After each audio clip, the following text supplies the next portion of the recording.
and welcome back to Mystical Sisterhood. This is your host, Maureen Spielman. I am here today in a series of 3 episodes that I was calling the Full Circle series because I'm coming full circle towards the end of the year here, but there's going to be 3 episodes in a row, and you can listen in succession as they come out week to week. But this week, I'll be coaching you on how to connect with yourself. Next week, I'll be sharing reflections on how to connect to the mystical in our midst. And then a year end wrap up celebrating connection with our community. And so those are kind of the overarching 3 vital parts that I'm seeing as just the hub or the center or the middle of the wheel to the mystical sisterhood is connection to ourself, connection to the mystical, and connection to community. And that may change and morph over time, but it's what's unfolded in the first, 50 plus episodes. And when I first started the podcast, I really put out there that it was a space where joy and healing were going to co-occur. And that came from my lived experiences. But what I found after all the interviews and showing up in maybe a handful of episodes on myself or by myself is that the podcast has been largely about ways in which we compassionately connect to ourselves and then compassionately connect with one another. So it's our ability to connect to ourselves and create a compassionate inner environment that's it's a skill that I wasn't brought up to believe was valuable. I didn't know.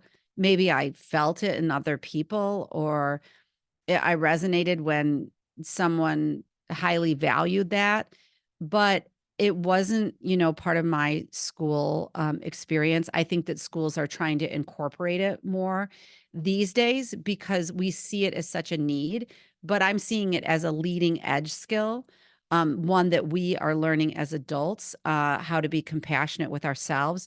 We're stepping out of this old paradigm of the self-criticism or self-judgment or self-loathing, all the things that really have kept us back in the past, and moving into this new paradigm. I was saying we're learning together as adults. Our children are crying out for it. And when we know that when we cultivate this inner environment of peace and love, it spills out into our outer environment. So my intention for the Mystical Sisterhood space is that it allows you to access your inner world in perhaps a new and different way, and always has something for you to take into your daily life and practice for your personal growth. And to that end, I'll be showing up a little bit more on solo episodes so we can make sure that we're cultivating that and that there are takeaways. So I thought today, to fully understand my vision, I felt that knowing a bit more about my foundation as your host was maybe essential, maybe interesting. So I'm revisiting the question of who am I and why the heck am I at the helm of a podcast about connection with ourselves and connection with community? And quite honestly, it's because of my lived experiences. Um, I think my passions, where my intuition takes me, the things that I've always cared about, coupled with my coaching background. And I was wondering, as I was writing this episode, is how many of you were attracted when you were younger to the whole mind, body, spirit movement? When you would read that, like mind, body, spirit, my eyes would light up. I got so excited. And a lot of that was around wellness or yoga, but we didn't have a lot of tools. It was about well-being, but there was something so juicy and attractive about it. And I think it's because it speaks to the part of us that's a soul or a spirit. And our society, focuses so much on the mind and our physical body, and those things are so important. But it's just that, like, wow, this spiritual side is really enticing as well. And I think there's a reason why it's resonating. And we're going to talk about that a lot next week in the episode of The Mystical. So listen into that. So I'm going to delve a little bit into the who am I, and we're going to just go through some things just because if you are a committed listener, then maybe some of these will make sense to you. And they're themes that I go over, but there'll be some themes in here and see if they resonate with you, see where you fall out on them.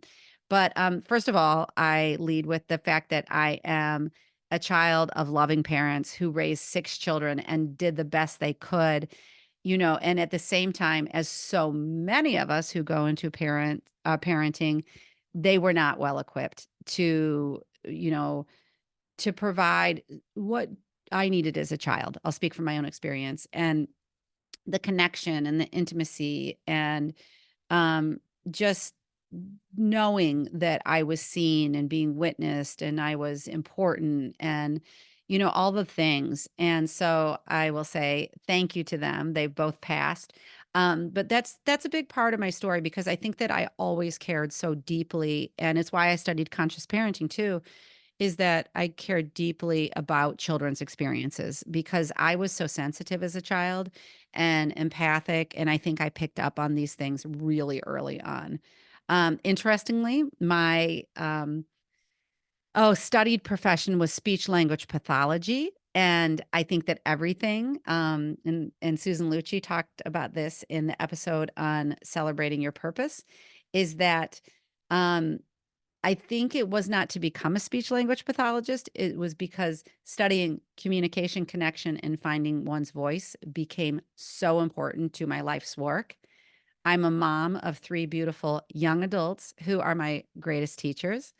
I'm a partner of over 30 years to my husband, who is also my greatest teacher. I am a sister to 5 amazing souls, 4 sisters and a brother.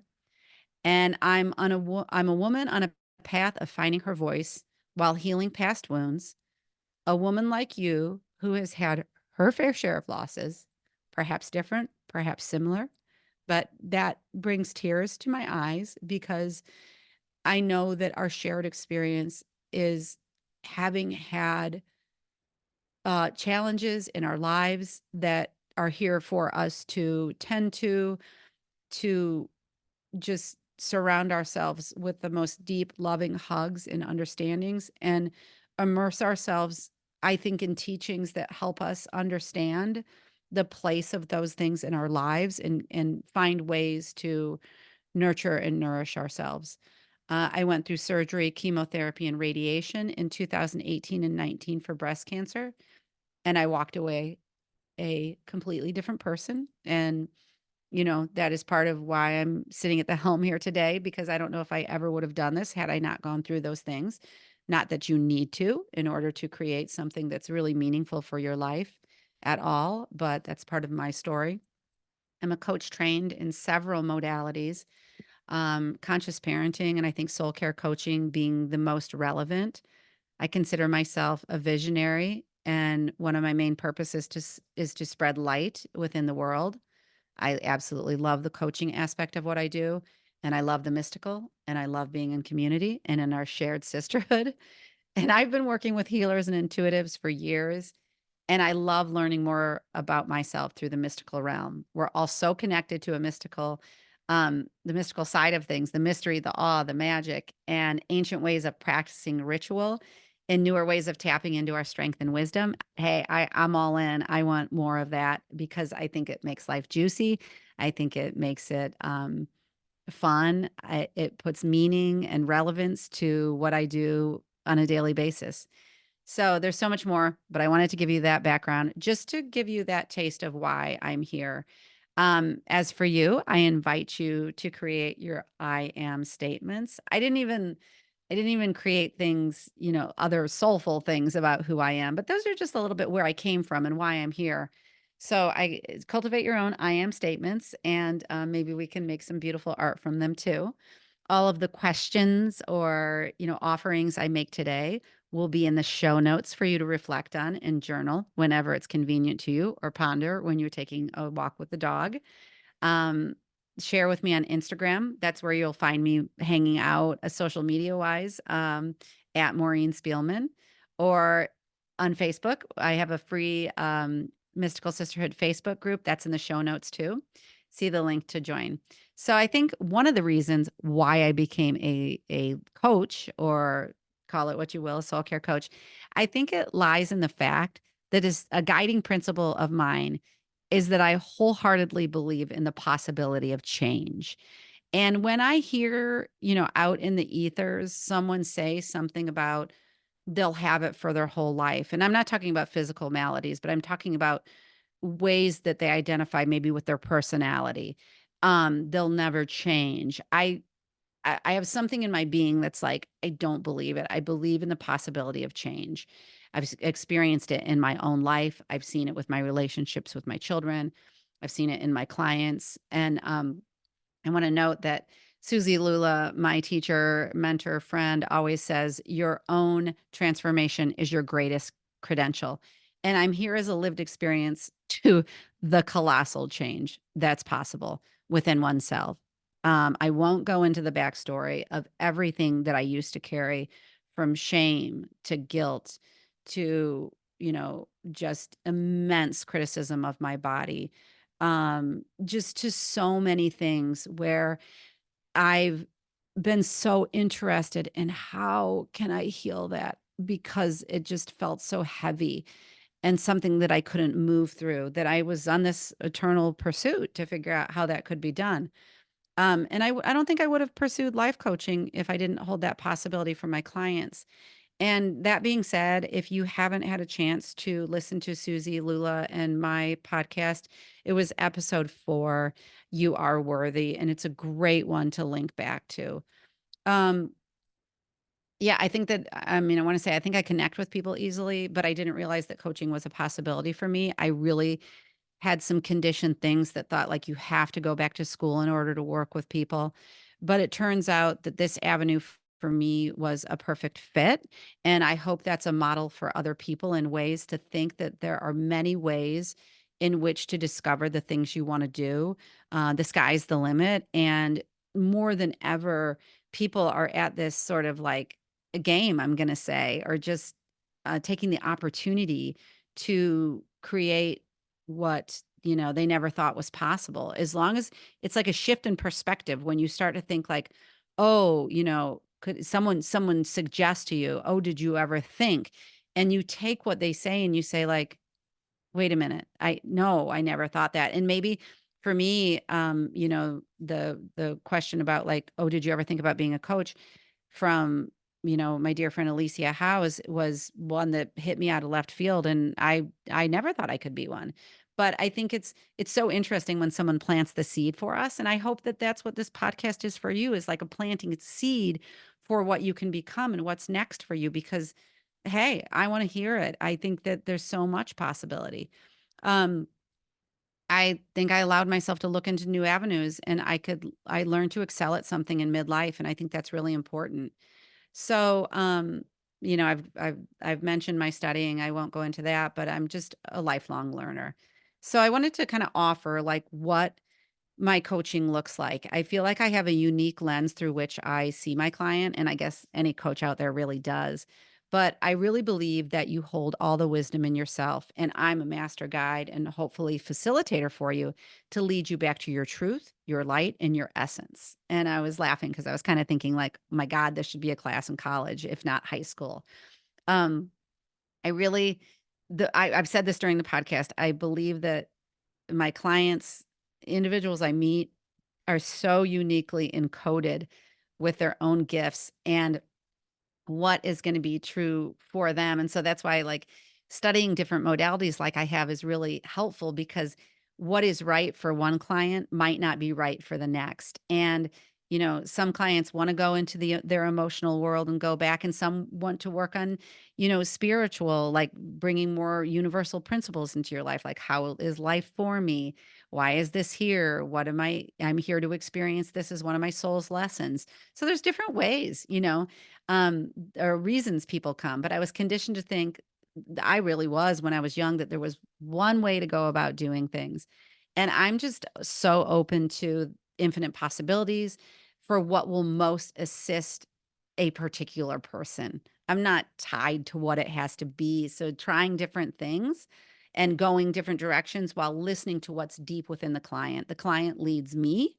And so I think in addition, and next week is the episode on the mystical, but like if it's certain mystical input or avenues or that will help you find your way, I'm all for that. I would say that what I like about, I would say 4 or 5 months ago, I reached out to my community on Facebook and I said, "Would anyone be willing to talk to me about their experiences?" And what I found in midlife is that the two of the things that stood out the most was clients looking for clarity and truth.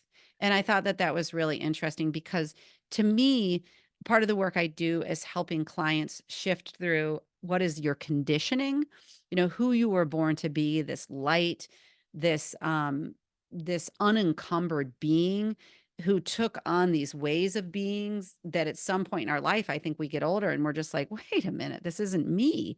And so it was so fascinating to hear these women say that really the number one thing they were looking for was clarity. And I really think beneath the clarity is looking for their truth. So it seems like we're trying to find the clarity within a situation. And yes, that may be true. Should I stay with my husband? Should I allow my child to drive down to college for 3 hours on the interstate when they haven't done it before? And I think it's really tapping into what's right for you. Um, and it's teasing that out. And I love the coach client relationship because it's one of I feel being seen and being heard. I know I've worked with coaches. I work with a coach right now, and it's just so highly beneficial to feel witnessed and to just lay it all out there and have nothing be bad or wrong or I'm not to be fixed. It's just that it's a safe place and it's a safe place to be vulnerable. It's a safe place to say whatever needs to be said and being really guided by your own intuition and wisdom within sessions. Um, and I think as women, we hold a lot and we're classic overdoers, taking on what is not ours. I see that. I see that. And we know that, but I see that in my clients. And it's like, well, what can you put down? What can you put down physically that you're doing that is stressing you out and taxing you? And but also what can you put down from your past and your conditioning and your upbringing that no longer serves you either? Women often say they're looking for ways not to be hard on themselves or not feel fearful of their future. That's a big one. Or that they feel unexpressed in their relationships. So there's all these different reasons people come. And I think as a coach, I'm interested in really expansive questions that allow individuals to really be open to new possibilities and dream. I love that. To be able to see their own truth and light. It's the place we start. Become curious about new perspectives, ones that which you may not have considered before, new perspectives, having new eyes on the situation, and being willing to see something in a new way. That's huge. And I think to even enter into the coaching relationship, it's willingness and courage that bring you here. And it's really important to note. Big one to me has always been understanding how your past informs your present. So I'll say a little bit about that in a few minutes, but really largely this whole compassionate container, inviting you into new practices of self-compassion and letting go voices of not enoughness, judgment, comparison, and scarcity. And thereby putting a lens on that, let's replace that with some new supportive inner dialogue. How can we gradually replace the voices that say we're not enough, one at a time, one at a time. Looking to see what limiting beliefs. I can't do that because I'm too old. Um, my kid is not smart enough to do that. He can never get into this college because I could never start a new career because I'm not out there enough. I'm just trying to think of even limiting beliefs. I never thought my marriage would work, therefore it can't. Well, is that the truth for you? Yeah, just generating the different questions that come up in our lives. There's the issue of setting boundaries, understanding where our family and culture plays into what we think. This is way bigger than any of us realize. And when we can start to be like, hey, that conditioning is not mine, super powerful. And when we can find people to talk to about this, super powerful. And also connecting deeply within in order to cultivate safety within and your outer relationship. So that safety one, that could be a whole episode, but when we replace those voices of comparison and, you know, competition and all not enoughness and not thin enough and not smart enough and all the things, then it ushers in the compassion, which ushers in safety. And when we feel safe, we're going to transform. We just are. Um, so yeah. So I've kind of pointed out the ways this looks for clients, but I think it's really the process of learning a new language of self-compassion, understanding, and just a process. And I point this out of becoming so invested in your own transformation that any idea of you taking a back seat in the past is like, no, I am worthy and deserving of taking this front seat and really fostering this new relationship inside of myself that I may not have ever understood before, and that is here for me to cultivate and grow, and it will grow. That is for sure.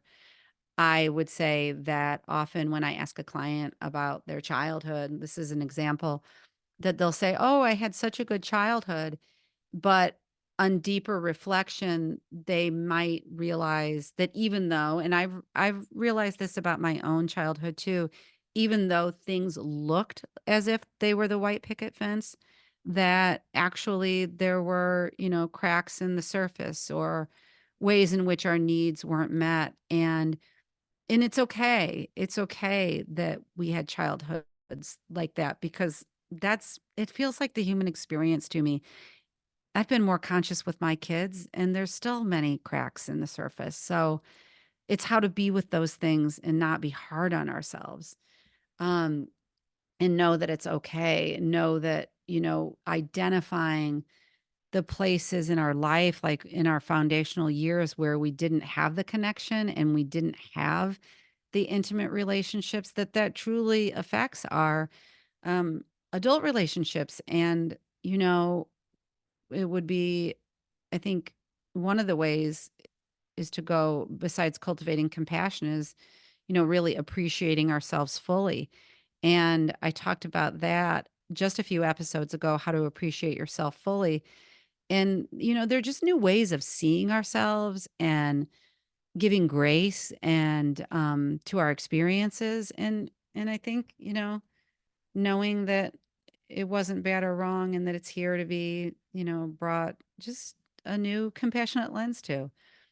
Um, what I see is that you're finding your own way, setting your own rules, putting down what doesn't serve, and moving into a space where you really take 100% responsibility and ownership for your experience and how beautiful that can be.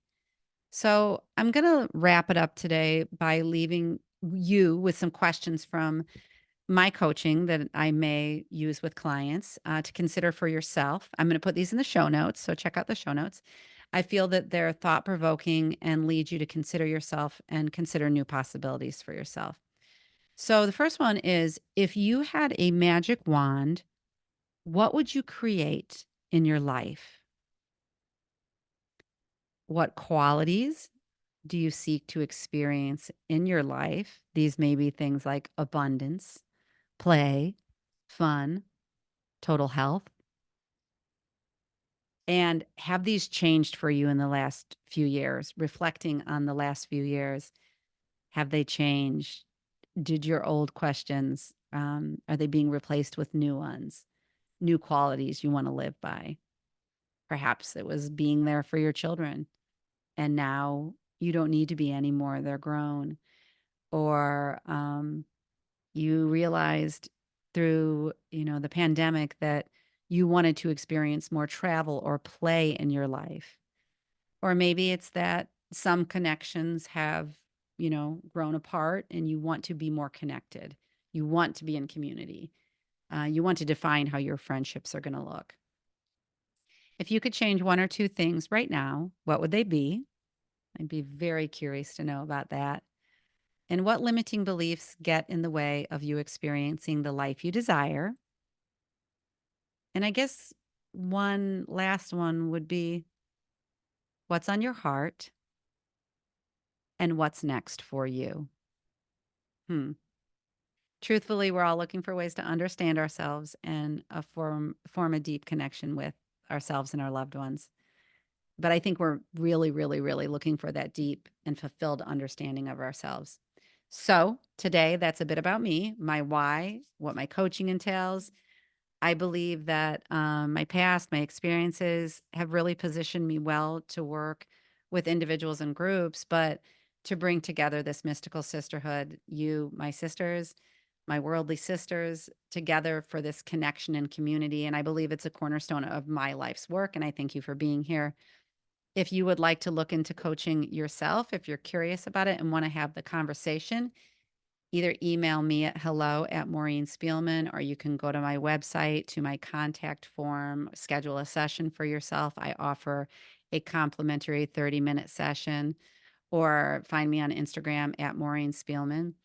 Um, I want to just say that it's been a pleasure to talk about all these things, to touch upon all of them today. Next week, we'll be delving into what is the mystical. We're going to gain input from the mystics, some of them, not all of them, who have been on the podcast, and allow ourselves to uncover our own magic, not just leaving it to the experts. Because if you are here, I believe you hold that light. You are in awe of the mystery of life. You are the mystical, you are the magic, and you're a really valuable part of this community. So thanks for being here, and I will see you in the next episode. Thanks for listening to this episode of Mystical Sisterhood. To learn more about my one-on-one coaching programs or join the Mystical Sisterhood membership, visit MaureenSpielman.com or MysticalSisterhood.com. Thanks so much. I'll see you in the next episode.